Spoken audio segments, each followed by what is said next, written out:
मैं पहली बार अपनी गर्लफ्रेंड के साथ गेम खेल रहा था और अपनी परफॉर्मेंस से काफी खुश था।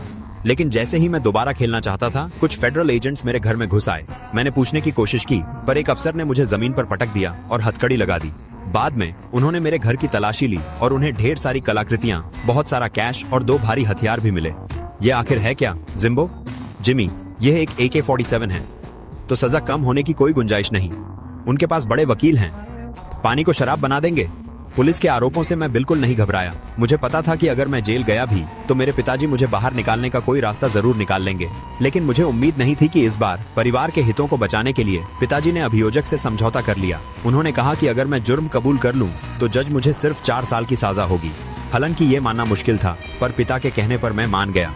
कोर्ट में मैंने गुनाह कबूल कर लिए, लेकिन बाद में जज ने कहा कि मैंने निजी फायदे के लिए भारी हथियार रखे थे और मुझे सीधे 10 साल की सजा सुना दी। तब मुझे एहसास हुआ कि मुझे और मेरे पिता को धोखा दिया गया था उस प्रोसिक्यूटर द्वारा। आखिर मैं जेल गया। कुछ महीने बाद गार्ड्स मुझे मेडिकल रूम ले गए। वहाँ वही प्रोसिक्यूटर मेरा इंतजार कर रहा था जिसने धोखा दिया था, और एक महिला फेडरल एजेंट थी। उसने बताया कि उन्हें पता चला है कि मैं जेल में काफी अच्छा कर रहा हूँ। मैंने सभी बड़े गैंग से दोस्ती कर ली थी और यहाँ तक कि अपना खुद का धंधा चला रहा था। उन्हें मेरी मिलानसर आदत पसंद आई, इसलिए वो सौदा करना चाहते थे। वो चाहते थे मैं एक सीरियल किलर के करीब जाऊं जिसने कई लोगों को मारा था। पुलिस को लाशें नहीं मिली थी, इसलिए उन्हें मुझसे और जानकारी चाहिए थी। बदले में वो मेरी बाकी सजा कम कर देंगे। ये ऑफर सुनने में अच्छा लगा, पर मैं जानता था कि जिस जेल में वो किलर है वहाँ पागल कैदी भरे पड़े हैं, इसलिए मैंने तुरंत मना कर दिया। एजेंट ने मुझे फैसला लेने से पहले सोचने को कहा। जाते वक्त उसने मुझे एक फाइल दी। उस रात जब मैंने फाइल खोली, मैं देखकर दंग रह गया। किलर ने दर्जन से ज्यादा लड़कियों को मारा था, फिर भी सारे सबूत एक घनी दधी वाले आदमी की तरफ इशारा कर रहे थे। अजीब बात ये थी, पुलिस को लाशें नहीं मिली, इसलिए वो ह्यूज दोषी साबित नहीं कर पाए।